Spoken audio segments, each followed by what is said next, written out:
Hello મિત્રો, તો આજે આપણે તમને એવું વનસ્પતિનું ઝાડ બતાવવાનું છે. તમે કોઈ દિવસ જોયું નહીં હોય. એ ત્યાં અમેરિકાનું આ ત્યાંનું નહીં. તો હેલો મિત્રો, આ શેનું ઝાડ છે એ કોમેન્ટમાં અમને જણાવજો, તમને ખબર હોય તો.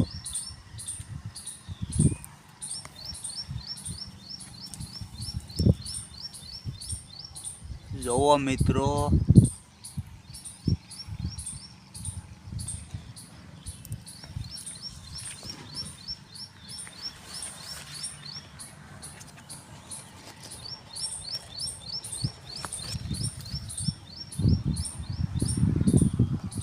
અમેરિકાનું ઝાડ છે આ, ત્યાંનું નથી.